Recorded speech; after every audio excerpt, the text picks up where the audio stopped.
চেয়ারে বৈশা, গদিতে বৈশা, ময়ূর সিংহাসনে বৈশা আরেকজনের বাড়ি পুরাইতেছেন।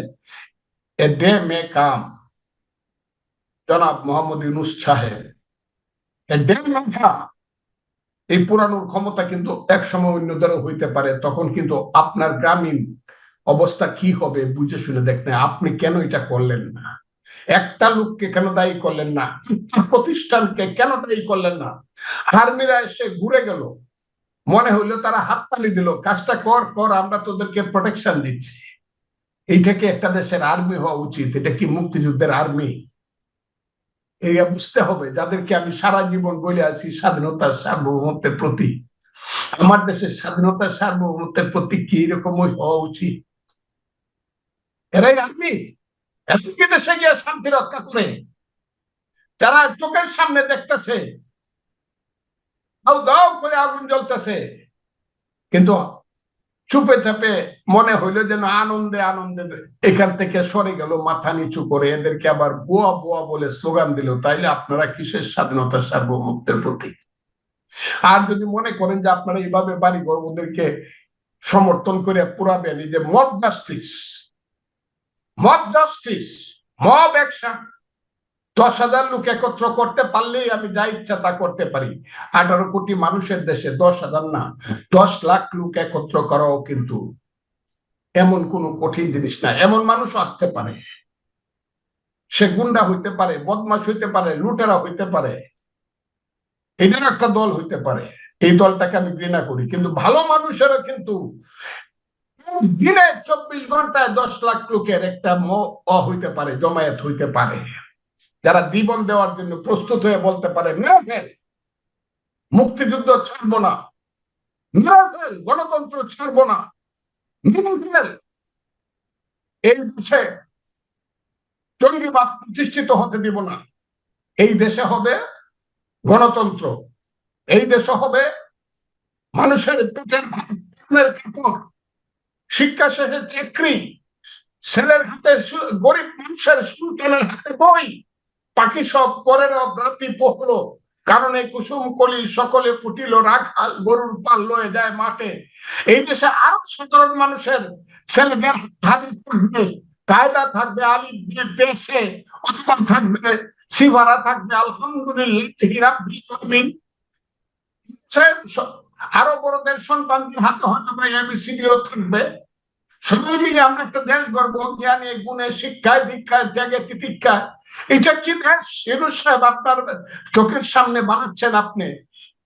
যে দেশে মানুষ বুবা হয়ে থাকে 21শে ফেব্রুয়ারিতে কোনো কথা বলতে পারে না, যে দেশের মেয়েরা আপনিও বানাইছেন ঢাকা বিশ্ববিদ্যালয়ে হিজাব মিছিল করেন।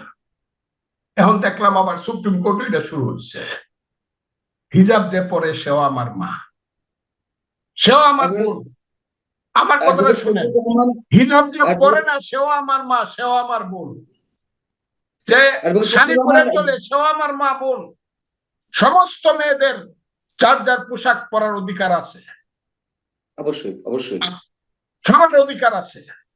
এটা বাংলাদেশ, এটা বৈচিত্র্যের মধ্যে ঐক্য বাংলাদেশ।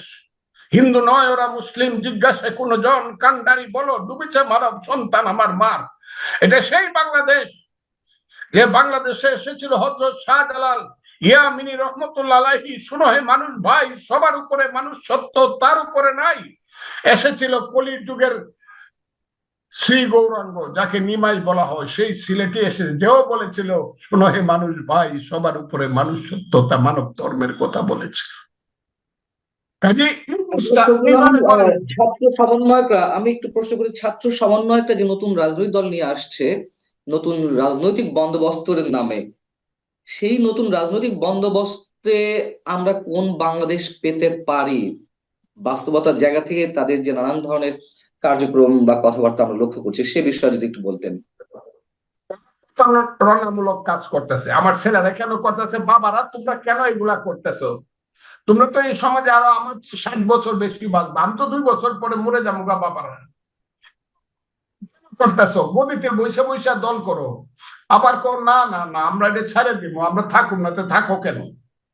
এটা তো প্রতারণা। আবার বিরোধী দলে দেখা যাবে সেইখানে একজন হাসনাত আছে, সারজিদ আছে, যারা গেলে বলে ডিসি সাহেব এসপি সাহেব লাল কার্পেট দিব, এটা একটা কিংস পার্টি হইতেছে। বাবার একটা বাপের বেটার মতো বিরোধী দলে থাইকা রাজপথে একটা দল কর, খেতে আইলে যাও, বস্তিতে যাও, শ্রমিকের কারখানায় যাও।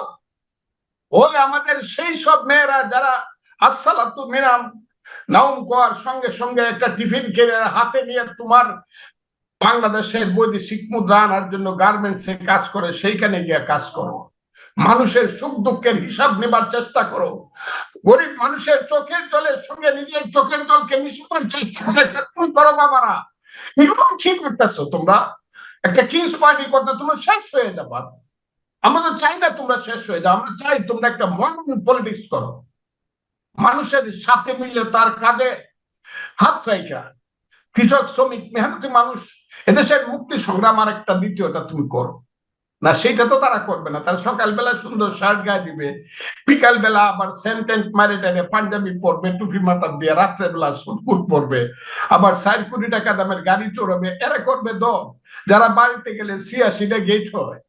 হ্যাঁ, 86টা গেট হচ্ছে। যারা বাড়িতে গেলে 100 গেট হয়। যারা 30,000 কম্বল দেওয়ার জন্য 30 লাখ টাকা হেলিকপ্টারে খরচ করে, এরা করবে দল।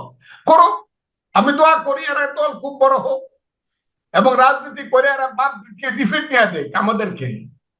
তারা সুন্দর রাজনীতি করবে, এটা আমি দোয়া করি। কিন্তু they will not do it. এখন পর্যন্ত তাদের চরিত্রে এটা আছে বলে আমার মনে হচ্ছে। যদি আসে ভালো, আমি খুব খুশি।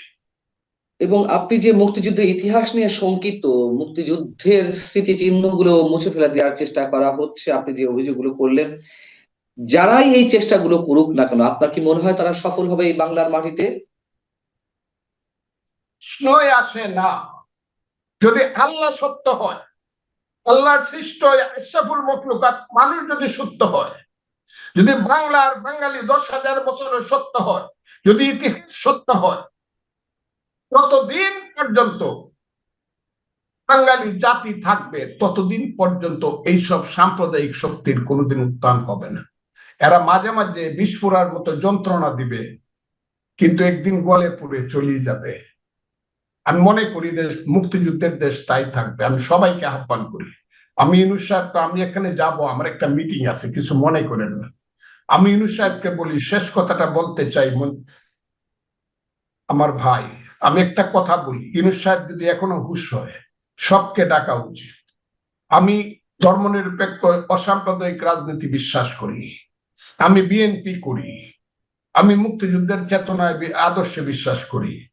অন্যরা অন্যতে কেউ কল্যাণ রাষ্ট্রে, কেউ কমিউনিজমে বিশ্বাস করে, কেউ ইসলামের রাজনীতি বিশ্বাস করে। যাদের রাজনীতি সবাই বিশ্বাস করুন। ইউনূস সাহেব সবাইকে ডাকেন, দয়া করে ইউনূস সাহেব দেশটাকে বাঁচান। আমার শেষ কথা বারবার বলতেছি, সবাইকে বলেন যে যে ব্যাপারে ঐক্যমত হবে এইটুক রেখে তারপর একটা ইলেকশন দেন। সেই ইলেকশনটা হবে সেই ইলেকশনটা হবে জাতীয় নির্বাচন। আমরা কিন্তু স্লোগান দিছি, এক দফা এক দাবি, হাসিনা তুই কবে যাবি। কথাটা ঠিক না বেঠিক আপনি বলেন। অনেক অনেক ধন্যবাদ অ্যাডভোকেট ফজলুর রহমান আপনাকে।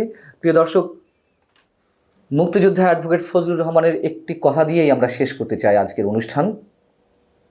যদি সৃষ্টিকর্তা থেকে থাকেন, যতদিন বাংলাদেশ থাকবে, যতদিন বাংলাদেশি মানুষেরা থাকবেন, ততদিন পর্যন্ত মুক্তিযুদ্ধের চেতনা, মুক্তিযুদ্ধের স্মৃতিচিহ্ন ধ্বংস করা যাবে না।